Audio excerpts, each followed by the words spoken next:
Chelsea और Spurs की pitch पे हालत तो बिल्कुल सेम चल रही है, बट ऑफ द पिच भी उनकी हालत काफ़ी सेम हो सकती है क्योंकि मॉरिसियो पोचेटिनो चेल्सी के मैनेजर बनने के लिए काफ़ी क्लोज़ हैं। कल चेल्सी की हायरार्की और मॉरिसियो पोचेटिनो के रिप्रेजेंटेटिव्स में जो बातें चल रही थी, जो डिस्कशन चल रहे हैं regarding Pochettino taking over Chelsea, वो काफ़ी एक्सेलरेट हो गए हैं और अब लग रहा है कि it's a matter of time कि पोचेटिनो अपॉइंट हो जाएंगे चेल्सी के मैनेजर, जबकि पोचेटिनो स्पर्स के मैनेजर वापस बनने की भी रेस में चल रहे थे, but Chelsea have decided to act first और चेल्सी की जिस हिसाब से शॉर्टलिस्ट चल रही थी after Nagelsmann and Enrique fell out of the race, तो लग रहा है कि पोचेटिनो का अपॉइंटमेंट जो ऑप्शंस थे उसमें से सबसे सूटेबल या आप कह सकते हो सबसे सेंसेबल अपॉइंटमेंट है। बाकी के दो कैंडिडेट्स जो रेस में थे, एक तो पोस्टेकोग्लू थे जो सेल्टिक के मैनेजर है इस समय, और एक थे विंसेंट कंपनी जो बर्नली के साथ अगले सीजन प्रीमियर लीग में खेलेंगे।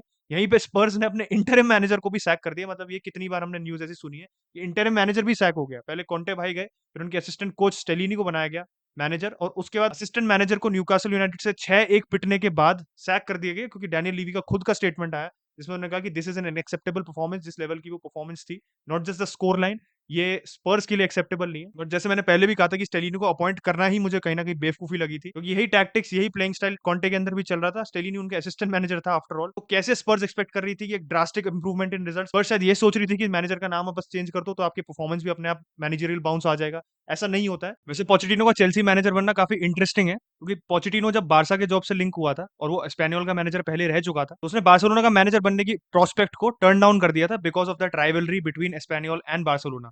एंड कंसिडरिंग कि चेल्सी और स्पर्स की rivalry is almost as big as the Arsenal and Spurs rivalry, तो काफी सरप्राइजिंग है कि पोचेटिनो ने इतनी जल्दी इस डिसीजन को ले लिया क्योंकि जो पोचेटिनो के पहले जो प्रिंसिपल्ड स्टांस लिया था उसने, उसके काफी ऑपोजिट वो एक्ट कर रहा है। तो ये भी एक एंगल था इस स्टोरी का जो ज्यादा डिस्कस नहीं हो रहा, बट मेरे को आप लोगों के सामने रखना था और आप लोगों का भी ओपिनियन इस बारे में जानना। और इस सीजन के आप जो मिड सीजन मैनेजरियल अपॉइंटमेंट्स देखो, जब मैनेजर सैक हुए हैं सीजन के दौरान और नए मैनेजर्स को लाया गया है, तो जो एक्चुअली क्लब्स जो मिड टेबल या लोअर टेबल क्लब्स हैं, उन्होंने ज्यादा सेंसिबल अपॉइंटमेंट्स किए। चाहे आप एवर्टन को देख लो, इस समय एवर्टन की वैसे सिचुएशन इस समय सिक्योर नहीं है, बट शॉन डाइच ने लैम्पार्ड के कंपैरिजन में इंप्रूवमेंट कर दी है एवर्टन में, and they are a harder side to beat. आप क्रिस्टल पैलेस को देख लो, तो रॉय हॉडसन जब से आया है तो क्रिस्टल पैलेस एक बिल्कुल नई रिफ्रेश साइड लग रही है। They are scoring, they are winning matches. सबसे बड़ा एग्जांपल एस्टन विला है जो उना एमरी के under is one of the form teams in the Premier League. तो जब आपसे टीम्स जो आपके नीचे हैं ये ऐसे रूथलेस डिसीजन, ऐसे स्मार्ट डिसीजन ले सकती है, चेल्सी और स्पर्स को कहीं ना कहीं अंदर झांकने की जरूरत पड़ेगी because the type of decision they have been making, चाहे आप ट्रांसफर मार्केट में बात करो, चाहे आप मैनेजर के पॉइंट ऑफ व्यू से बात करो, उन्होंने उनके सीजन पे प्रीमेच्योरली फुल स्टॉप लगा दिया है। एंड आई थिंक अगर आप टॉप 6 में रहना चाहते हो तो आप ऐसा अफोर्ड नहीं कर सकते क्योंकि टॉप 6 में जो ट्रेडिशनली क्लब्स हैं उसमें से आधे क्लब्स की आप कह सकते हो सीजन सिक्योरिटी भी नहीं है टॉप 6 में रहना। अगर आप मैनचेस्टर सिटी और आर्सेनल को हटा दो जो सीजन अच्छा खेल रहे हैं, यूनाइटेड को आप टॉप 4 में रखोगे अभी फॉर द टाइम बीइंग, उसमें न्यूकासल आ गई है which were not in the top 6, Chelsea top 6 में रहती है, Chelsea is out of the top 6 right now. आप स्पर्स को देख लो तो they could be out of the top 6 जब प्रीमियर लीग खत्म होती है इस सीजन, और लिवरपूल को देख लो टॉप 6 में फिनिश कर सकते हैं, बट आप लिवरपूल को भी देख लो जिस स्टैंडर्ड से वो खेल रही थी और जिस लेवल की परफॉर्मेंस दे रही थी उससे काफी अंडर परफॉर्म करा है लिवरपूल ने इस सीजन। तो टॉप 6 से बाद जितनी टीम्स है वो आपको ब्रीथिंग रूम बिल्कुल भी नहीं दे रही है। या आप ब्राइटन को देख लो, कहीं ना कहीं थोड़ा बहुत फुलम को देख लो, एस्टन विला को देख लो, इस समय लिवरपूल से ऊपर है इन द टेबल चाहे एक मैच ज्यादा खेला हो। आप न्यूकासल को देख लो, तो ये तीनों team, if these teams are not careful, अभी मैं लिवरपूल की बात तो नहीं करना चाहता, लिवरपूल ने फिर भी थोड़ा फॉर्म पिकअप कर लिया, बट अगर आप चेल्सी और स्पर्स पे फोकस करो और पोचेटिनो के अपॉइंटमेंट पे फोकस करो, तो मुझे इस अपॉइंटमेंट में अगर आप on the face of it इस अपॉइंटमेंट को देखो तो मुझे समझ आ रहा है कि क्यों पोचेटिनो को अपॉइंट किया गया। क्योंकि अगर आप पोचेटिनो का टाइम स्पर्स में देखो, एंड स्पर्स में जिस रिस्ट्रिक्शंस के साथ वो ऑपरेट करता था, उसको बहुत ज्यादा बजट नहीं दिया जाता था, उसको हर समर ज्यादा बैकिंग नहीं मिलती थी, तो उन लिमिटेशंस को चलते चलते उसने स्पर्स में काफी अच्छा काम किया था। हाँ, उनके पास अपॉर्चुनिटी थी जिस सीजन लेस्टर टाइटल जीती थी 2016 में, कि they could have won the title, may be they should have won the title, but उस समय क्लासिक स्पर्स फैशन में उन्होंने बॉटल कर दिया था चेल्सी के अगेंस्ट ही, आयरोनिकली। तो पोचेटिनो की अगर आप प्रोफाइल देखो, जिस हिसाब से हमारे को न्यूज सुनने को मिली थी कि नागल्समैन और एनरिको को इसलिए नहीं बनाया गया manager because they had too much demands, या उनकी जो डिमांड्स थी वो बोर्ड की डिमांड से मिसप्लेस थी। उनकी डिमांड्स अलग थी, बोर्ड की डिमांड्स अलग थी, और जो बोर्ड की एक्सपेक्टेशन थी उससे बोर्ड बैक डाउन नहीं करना चाह रहा था चेल्सी का, और जो नागल्समैन और एनरिके गिवन देयर सीवी वो भी अपने डिमांड से बैक डाउन नहीं करना चाह रहे थे। एंड आई थिंक चेल्सी ने काफी बड़ा यहाँ पे अपॉर्चुनिटी मिस कर दी है, क्योंकि अभी पहले से कहना कि पोचेटिनो अच्छा अपॉइंटमेंट नहीं होगा ये बेवकूफी होगी कहीं ना कहीं। अगर आप पोचेटिनो का most recent experience at a big club देखो, एट पीएसजी, तो बड़े स्क्वाड के साथ हैंडल करने में where there are lot of characters dressing room में, उसको हैंडल करने के पॉइंट ऑफ व्यू से Pochettino did not do such a great job. Ligue one title भी ऑलमोस्ट हार गया था पोचेटिनो, चैंपियंस लीग में भी उसकी परफॉर्मेंस आप कह सकते हो मिक्स्ड रही थी। तो अगर आप एम्बिशन के पॉइंट ऑफ व्यू से बात करो, पॉटर से कितना बड़ा अपग्रेड होगा? हाँ, पॉटर से upgrade in terms of experience है। इस स्क्वाड से पोचेटिनो ज़्यादा अच्छा परफॉर्म करता है जितना पॉटर ने किया था। बट बात अल्टीमेटली आती है आपकी कि क्या चेल्सी का बोर्ड प्रिपेयर्ड है कि अपनी एक्सपेक्टेशंस को एक सेट लेवल पे रखने का, जिससे पोचेटिनो के साथ भी वो इम्पेशेंट नहीं हुआ है, जैसे पॉटर के साथ हुआ, वैसे पोचेटिनो के साथ नहीं करे। तो चेल्सी के बोर्ड को अपनी एक्सपेक्टेशंस को कहीं न कहीं क्लैरिटी देनी पड़ेगी और सोचना पड़ेगा उनको एक बार तसल्ली से कि हम अगर पोचेटिनो को ला रहे हैं तो वी कैन नॉट एक्सपेक्ट कि अगले सीज़न हम चाहे नेसेसरीली टॉप 4 में भी आएँ। चाहे इन्वेस्टमेंट डिमांड करता है कि चेल्सी टॉप 4 में आए, बट ऐसे ऑटोमैटिकली एक्सपेक्ट करना मेरे हिसाब से कहीं न कहीं गलत रहेगा। अगर आप क्योंकि न्यूकासल की परफॉर्मेंस देखो, जैसे मैं पहले ही कह सकता हूँ, यूनाइटेड को देखो, आप लिवरपूल को देखो, आप सिटी को देखो, आप आर्सेनल को देखो, सारी टीम्स चेल्सी से इस समय बेटर हैं एंड और भी बाकी टीम्स जो इस समय चेल्सी से आगे हैं, हो सकता है चेल्सी से आगे अगले सीज़न भी रहे। एस्टन विला, न्यूकासल, ब्राइटन इन सब की ही बात कर रहा हूँ मैं। पोचेटिनो का अपॉइंटमेंट इतना प्रॉब्लमैटिक नहीं लग रहा मुझे क्योंकि मैंने जैसे ही कहा था कि पोस्टेकोग्लू और कंपनी से ज़्यादा आप कह सकते हो एक सेफ बेट है इन टर्म्स ऑफ कि क्या लेवल ऑफ परफॉर्मेंस वो ला सकता है स्क्वाड से और इतना रिस्की नहीं है जितना पोस्टेकोग्लू और कंपनी रहता। मेरे हिसाब से इन दोनों मैनेजर्स को अपॉइंट करने से अच्छा तो पॉटर को रख ही लेना चाहिए था चेल्सी को, बट पोचेटिनो कहीं न कहीं पॉटर से हल्का सा अपग्रेड है in terms of the experience he has और एक टॉप 6 कप को वो पहले मैनेज कर चुका है। एंड अगर बोली जिस हिसाब से उसने पॉटर को बैक किया या खुद ही साइनिंग्स करी, खुद को ही बैक किया था, पॉटर को तो बैक नहीं किया था, बट खुद को जिस हिसाब से बैक किया था, अगर वो पोचेटिनो को उसकी जो साइनिंग्स चाहिए, वो उसको लाके दे और जिन प्लेयर्स को वो टीम से निकालना चाहता है, उनको ज़्यादा सवाल करे बिना निकाल दिया जाए और स्क्वाड को एक तरीके से एक स्ट्रीमलाइन तरीके से मैनेज किया जाए। जिसमें पोचेटिनो के जो प्लेयर्स चाहिए, फिक्स नंबर ऑफ प्लेयर्स और जो प्लेयर्स वो रोटेट करना चाहता है, उनको रखा जाए और जितने भी एक्स्ट्रा प्लेयर्स हैं, उन सबको ऑफलोड कर दिया जाए। तो मुझे लगता है कि Pochettino can do a decent job, but अगर आप नागलसमैन और एनरिके कंपैरिजन में देखो, तो वो डेफिनिटली मिस्ड अपॉर्च्युनिटीज़ है।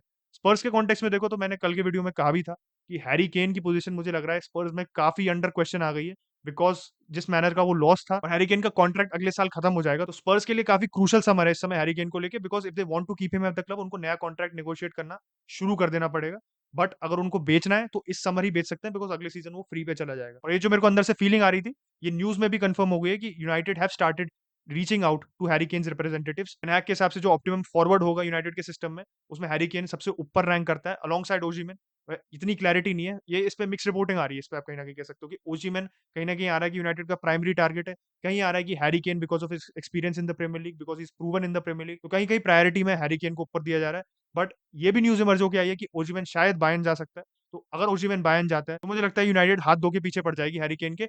बट उनको ये रिकॉग्नाइज़ करना पड़ेगा और इस बात से बिल्कुल अवेयर रहना पड़ेगा और ध्यान से समर में जल्दी इस मूव को कंप्लीट करने की पूरी कोशिश करनी पड़ेगी बिकॉज़ डैनियल लेवी जिस आपका नेगोशिएटर है, वो कोशिश करेगा।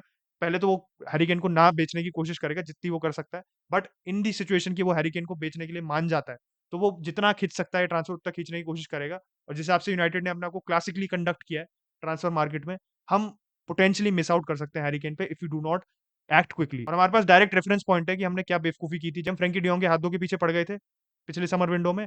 उसकी वजह से हमारे को एंटोनी के लिए, लिसांड्रो के लिए, काफ़ी प्लेयर्स के लिए ओवरपे करना पड़ा। खाली कैसेमीरो को छोड़ दो, जिसके लिए हमारे को जो प्राइस कोटेड था वो देना पड़ा, बट बाकी प्लेयर्स के लिए हमारे को ओवरपे करना पड़ेगा। उस सिचुएशन को अवॉइड करने के लिए यूनाइटेड को पहले ही एक्ट करना पड़ेगा, बट इसमें भी आप कह सकते हो कहीं न कहीं यूनाइटेड के हाथ में नहीं है ये। एटलीस्ट द पीपल जो ये नेगोशिएट करेंगे पूरे मूव को या पूरे समर ट्रांसफर विंडो को देखेंगे, क्योंकि हमारे टेक ओवर को लेके अभी कोई क्लैरिटी नहीं है कि टेक ओवर हमारा कब तक खत्म होगा। जो थर्ड फाइनल राउंड है, वो 28 अप्रैल के आसपास एस्टिमेटेड है कि final bids in the third round आ जाएँगी एंड वो होपफुली वो इनफ होंगी and that will be the starting point for finalising the whole bidding process. तो बिडिंग प्रोसेस जब फाइनल होगी, जितनी जल्दी होगी, उतनी जल्दी यूनाइटेड के जो बोर्ड मेंबर्स हैं, उनको क्लैरिटी रहेगी कि कौन जाएगा, कौन नया डायरेक्टर फुटबॉल आएगा या जो अभी रिचर्ड आर्नल्ड और जॉन मर्टे उनको ही रोका जाएगा। और उस हिसाब से आप अपने प्लेयर्स को टारगेट करना तुरंत शुरू कर सकते हो, क्योंकि जो सारे बड़े प्लेयर्स हैं, जितने भी बिग मूव्स होंगे, वो जल्दी-जल्दी होना शुरू हो जाएँगे। आप मैकअलिस्टर की बात करो, यूनाइटेड मैकअलिस्टर से भी लिंक हो रही है। मैकअलिस्टर के बारे में भी फैब्रिज़ियो रोमानो ये कह रहा है कि मैकअलिस्टर वांट्स कि जो उसका पोटेंशियल ट्रांसफर होगा समर में, जिस भी क्लब वो जाएगा, वो उस डिसीजन को एज़ अर्ली एज़ पॉसिबल ले ले, जिससे उसको ज़्यादा एडजस्टमेंट पीरियड ना लगे और जिस भी टीम में वो जाता है, तो उस हिसाब से वो प्री सीज़न को जॉइन करेगा और जिससे वो खुद के पॉइंट ऑफ व्यू से बेस्ट पोज़ीशन में रहेगा to start the new season. और ये चाहे आप बेलिंगम के मामले में देख लो, मैं ये नहीं कह रहा हूँ यूनाइटेड बेलिंगम को साइन कर लेगी, बट बेलिंगम के पॉइंट ऑफ व्यू से भी जो सारे बड़े प्लेयर्स हैं, हालैंड का ये सबसे एक बड़ा एग्जांपल ले लो कि हालैंड की डील कितनी जल्दी सिटी ने कर दी थी। अगर आपको अपना जो फर्स्ट प्रायोरिटी प्लेयर जल्दी लाना है, तो उसमें केबीसी वाला जैसे फास्टेस्ट फिंगर फर्स्ट होता है, यही करना पड़ेगा आपको। You have to be as quick as possible to get the player you want, वरना फिर आपको सेकंड या थर्ड चॉइस पे ही जाना पड़ेगा एंड आई डोंट थिंक जिस हिसाब से हम रीबिल्ड चाह रहे हैं यूनाइटेड में and if you want to improve next season, हम सेकंड, थर्ड चॉइस नहीं ला सकते। हमारे को अपनी फर्स्ट चॉइस लानी पड़ेगी, specially in the striker position, specially in the midfield position, चाहे मैकअलिस्टर लाते हैं।